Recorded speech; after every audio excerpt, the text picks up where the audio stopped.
Your human personality is ephemeral and composed only of magnetic emotional bonding rejection impulses.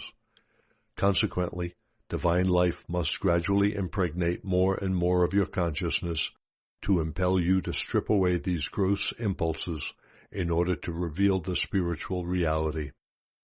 Perhaps I can best explain this to you by using a parable.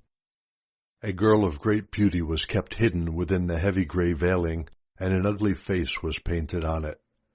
Thus the truth of her being was kept secret, and few ventured near her because of her unattractive appearance. She grew up and realized that the cause of her loneliness and misery, loss of freedom of movement and health, were due to the veils. But she was so accustomed to them that she felt she would not survive without them. However, she was fortunate enough to meet an enlightened mentor from another country, and was ultimately persuaded to discard just one veil. After much searching for the inner strength to do so, she begged her mentor to help her. He lifted her hands, and together they discarded the veil on which the ugly face had been painted, and she felt much better for having rid herself of it. She began to feel a sense of joy.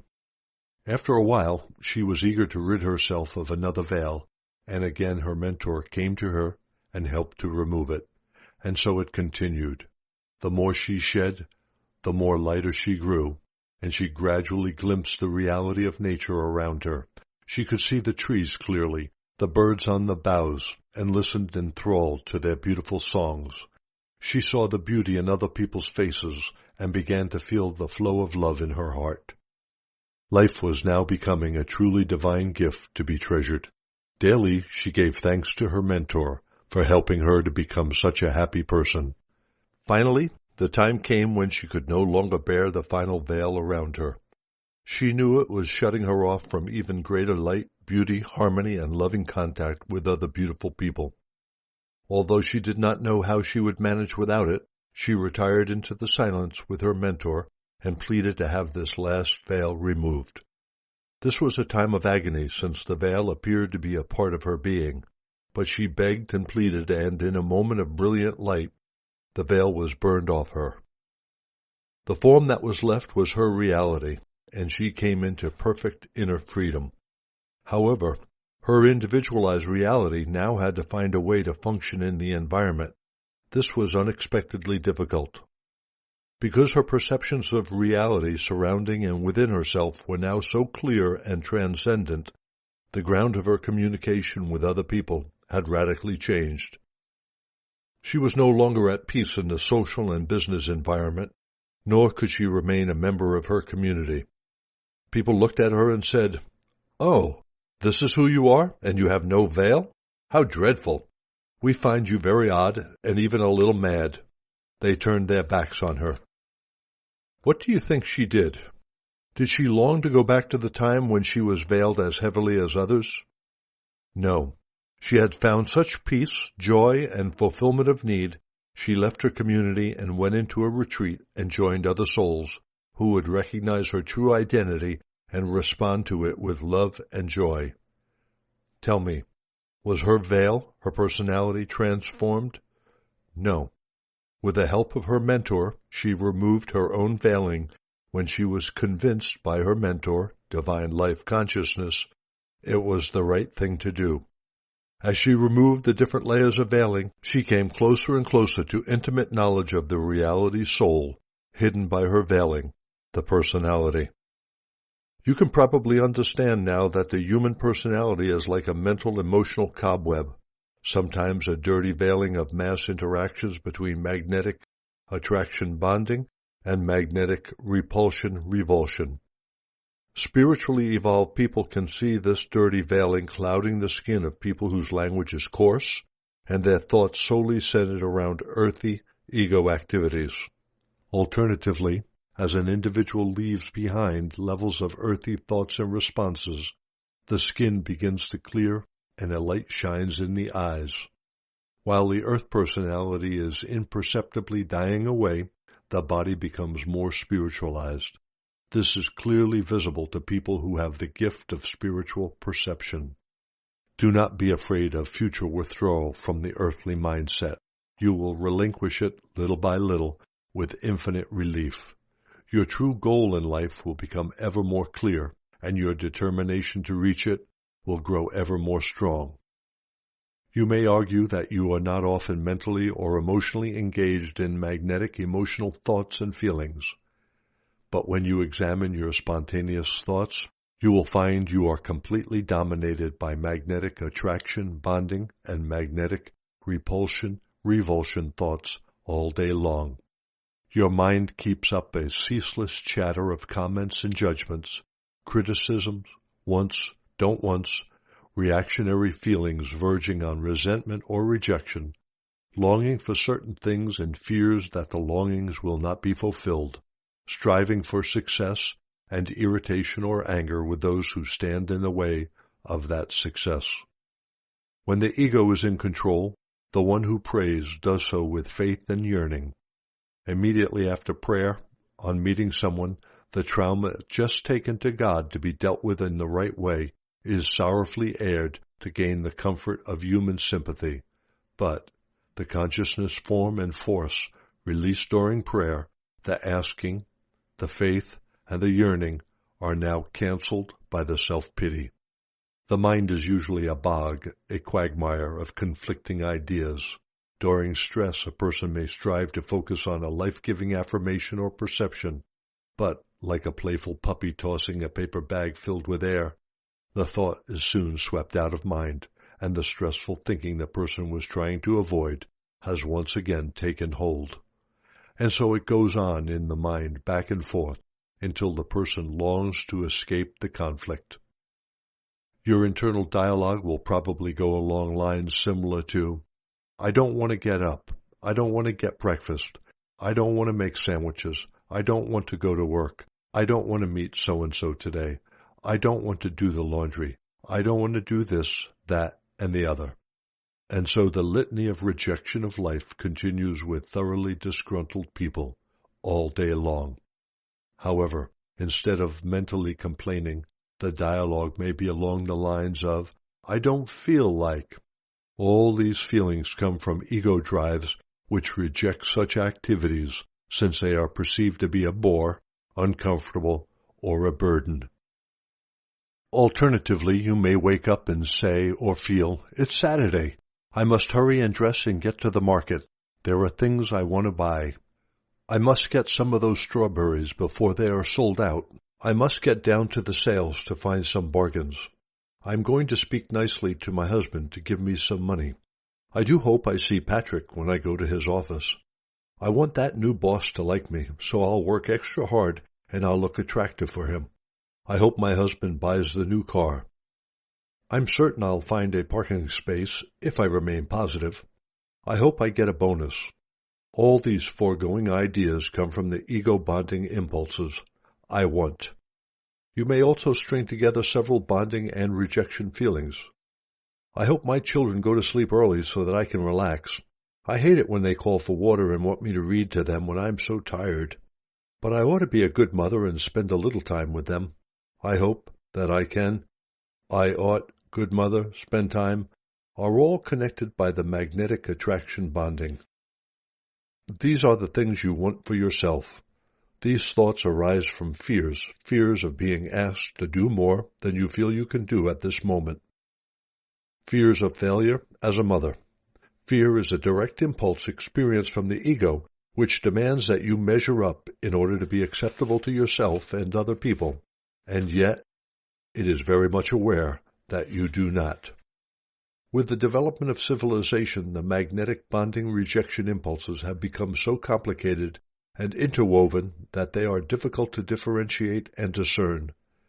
I hate it, call for water, want me to read, I'm so tired, are all magnetic rejection-revulsion feelings, and since it requires more energy to reject and push away than to accept and bond with, the conflict within you will end up by making you feel even more dispirited and tired, even feeling guilty, but unable to find the strength to do what you would really, deep down, like to do, spend more time with your children, read to them, and mother them.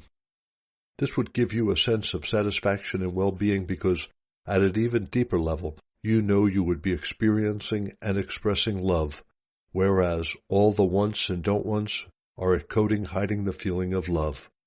When you are in tune with your deepest recesses of being and are experiencing and expressing love, you are truly at peace and happy.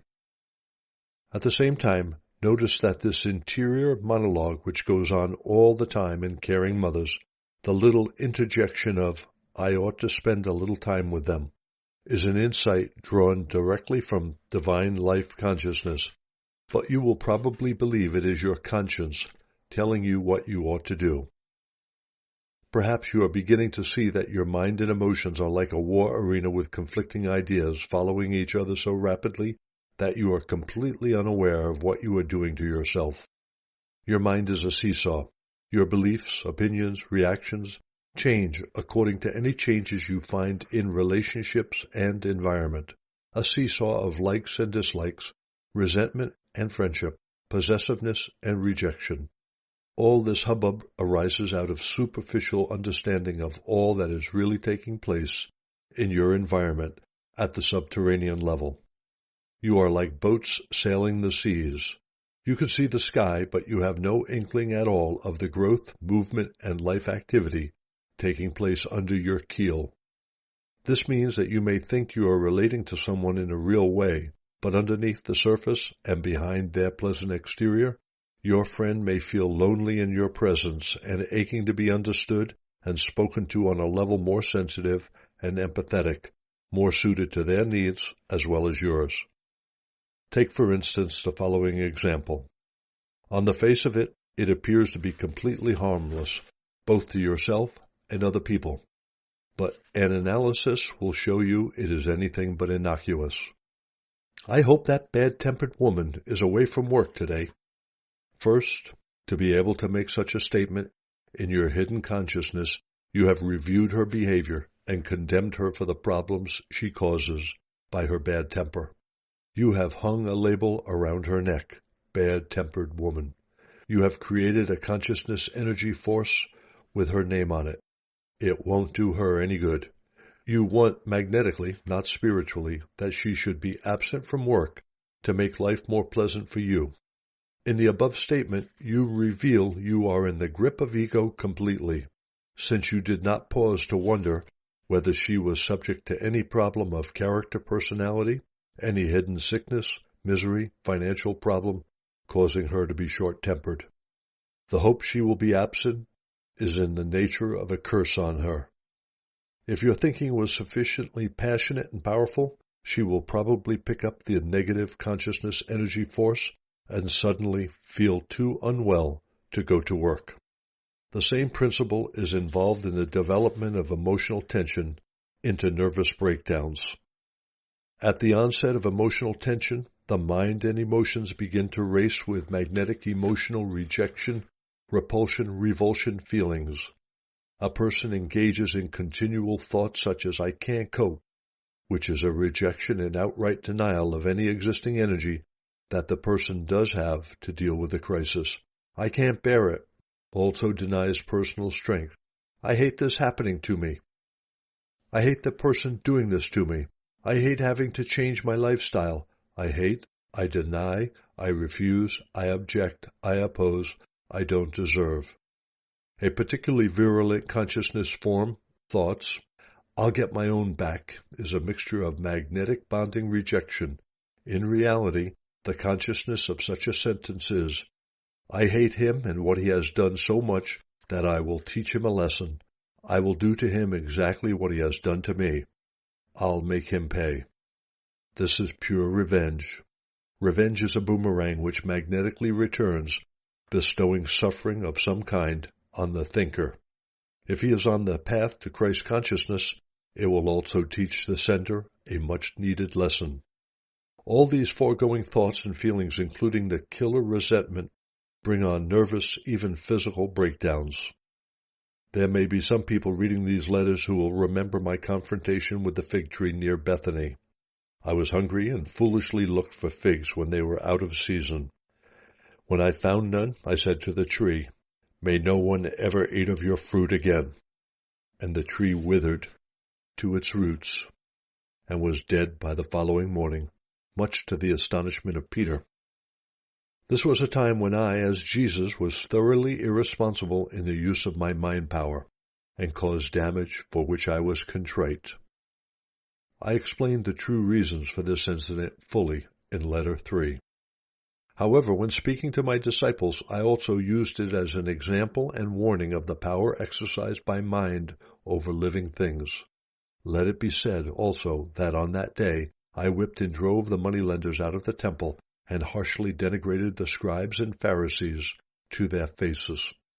All these activities were magnetic emotional bonding rejection impulses. Deliberately, I set the seal on my soon-to-be death by crucifixion.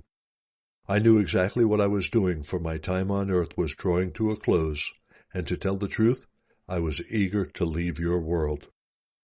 When people first come onto the spiritual path and seek a higher power, many are taught by self-help teachers to engage in magnetic emotional bonding thoughts to a greater degree, although such teachers have no idea that their instructions are serving to strengthen the power of the ego.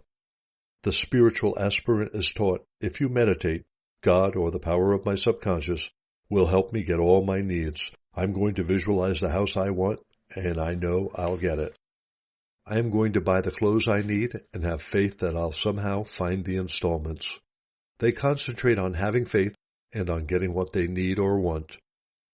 At the beginning of their change in consciousness and the exercise of their faith, they do indeed feel great benefits. The desired objects do come into their lives, they find doors opening, they achieve success. This phenomena reveals that the material planes of their consciousness are becoming more spiritualized, and as a result, there are improvements in them. Life is less hard. But your lives are meant to express every level of your consciousness, mind, emotions, body. When you have mastered the physical realms of consciousness, your next adventure into spirituality is in the realm of your emotions. Therefore, suddenly in the midst of your plenty, the winds blow and the rains fall upon your previously stable emotional consciousness, creating manifold miseries of every kind. These can be in the nature of loss of family, health, or possessions, sudden setbacks of numerous kinds in numerous areas of your life. It is at these times that so many lose their previous faith. Positive thinking doesn't work, they affirm. No, positive thinking on its own does not work. Neither does the power of your subconscious, since it is only a facet of your entire spiritual human being.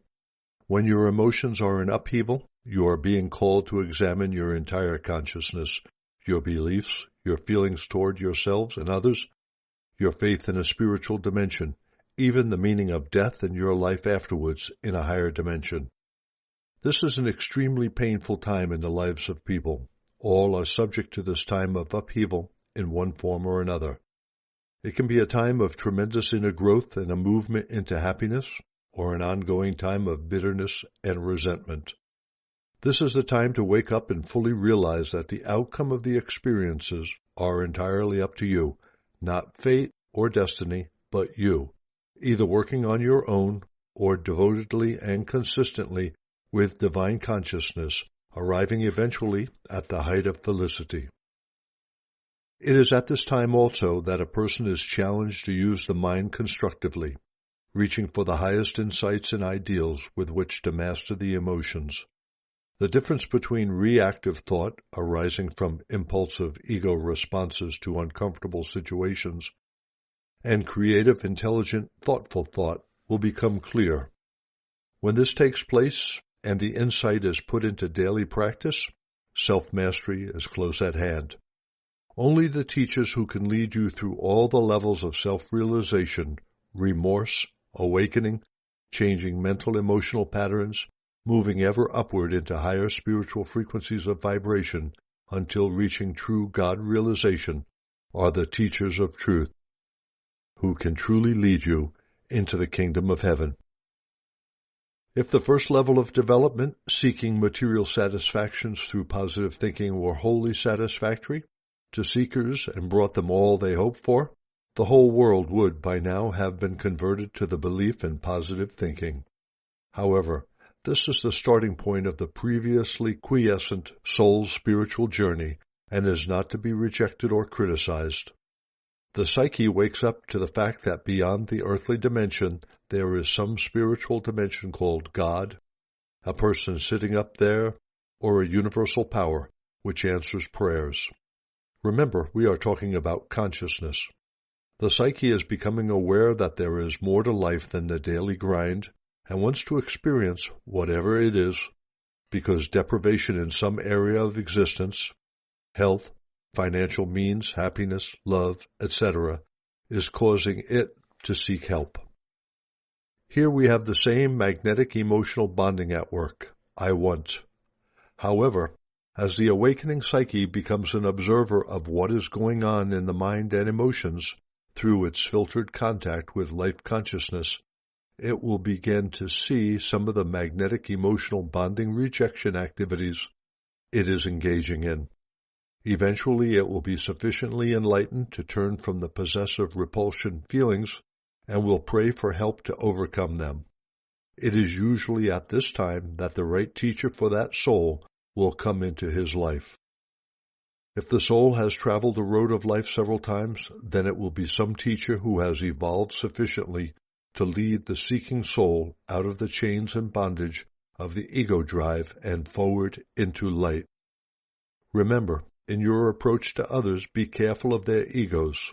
It is their sole means of internal survival until they have gained a real and lasting glimpse of divine consciousness, and they also perceive that they have within, and transcendent to themselves, a source of strength, power, and inspiration. You must also realize that in becoming individualized into bodily form and mental-emotional activity, you are subject to the laws of existence. You have been given individuality and identity and infinite potential of achieving Christ consciousness, and there is a price to pay for these. For perhaps many lifetimes, until you are educated into this rare knowledge of self, you will experience the vagaries and multitudinous complexities of life and relationships. In many lives in the past, you may have done outrageous things considered by others to be sin personified. But these magnetic personality experiences will have contributed to bringing you where you are today in spiritual perception. Therefore, you should be able to accept that there is no sin against a God. There is no sin against others.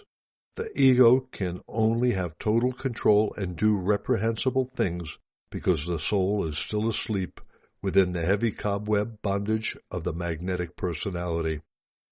Where this is the case, there is no possibility of persuading such a person he has done wrong against others. There is no interior illumination from light to show him a better way to live. It is entirely blocked by the ego-magnetic consciousness. However, the pain such a person experiences, since everything he does to others will return with full measure and more, will ultimately make him question existence, and asking questions is the means by which to receive answers from divine life. I began this section by saying that people believe they can be transformed by spirit. Now you understand why I said there is nothing to be transformed. There is nothing real or eternal in the personality. There is a great need to strip it away to reveal the divine within. In Palestine, I call this process a dying to self, which has proved to be a frightening statement. Because of it, many people have been deterred from stepping onto the path leading to the highest spiritual dimensions. And yes, that last step in the stripping process is indeed like a death. A person loses an essential part of his human earthly self while undergoing it. But the relief and the inner peace experienced when the struggle is finally over cannot be described. Joy fills the heart. There is true security, rest, and tranquility in the silence of the mind. At last, the struggle for personal control is over. The person becomes a master. There follows a time of spiritual rest and recuperation. This is later followed by a stepping into a new dimension of being. Nothing in the human scene matters as it did before. People criticize you? Previously, the magnetic personality would have made you feel angry because of your insecurity, your driving need to appear perfect to everyone in order to gain approval. If you do not have approval, the ego argued, how will you survive? What will your life be like? When the voice of the ego has died away, there is no need to seek security, for you are secure. You know that you are sustained, maintained, nourished, protected, healed by divine life consciousness, no matter what others may think of you. Your joy, gladness, happiness, personal fulfillment, and contentment are all inside you. In fact, you no longer need otherness at all. Except you are a part of all otherness, and when the light fills you, you have a driving need to render to others all that divine life consciousness is pouring into you every moment of the day as you keep in constant touch with this beautiful dimension within you. No longer do you reject the personality of others. Everyone is acceptable to you. Everyone is in need of love, and now you have plenty of that to give. No longer is it a struggle to love unconditionally. It comes spontaneously. Whatever faults you may have left, whatever mistakes you make in your attitudes towards others, as results of remnants of the ego left behind, these are revealed to you, but you do not shy away from self-knowledge, but rather embrace it with love and thanksgiving. You discover that recognition and acceptance of the negative human reactions in yourself is both wholesome and healing. You happily accept and take responsibility for whatever mistakes you make, and then when you have discerned the loving way, you let it go. You will experience inner peace, knowing that you have learned something else valuable, which will stand you in good stead when you next are challenged by earthly experiences. The time for deep remorse is over, since it has now done its work of releasing you from magnetic emotional responses to life, which brought you suffering in the past. You have now entered what I termed Kingdom of Heaven when I was on earth. You will find that all your needs are supplied, and you will know that any needs in the future will also be met almost spontaneously. This knowledge keeps you in constant touch with divine life and gives you an immense sense of security. With a peace of mind and tranquility come joy and happiness, and a new sense of youthful well-being. Minor or chronic or even terminal illnesses will be cleared up, and you will again enter into a new phase of existence. Each time you learn a lesson, you leave something of the human dimension behind you and move forward into a higher frequency of spiritual consciousness. I am describing for you the rewards which await you when you have struggled and dealt with the magnetic emotional bondage of attraction bonding, rejection repulsion.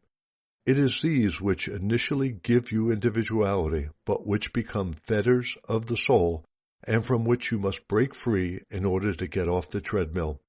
This treadmill is the span of your present human life, continually turning, continually bearing you into experiences you do not enjoy. When at last you are able to transcend in spirit your magnetic emotional reactions to life, the treadmill will begin to slow down, and then suddenly you will find that you are almost stationary, and you will begin to experience the beautiful quality of life I have described above. Would that I could remove this burden imposed on you by your earthly humanhood. I know your suffering, your times of despair, your grief in the lonely night, your hours of mental and emotional turmoil.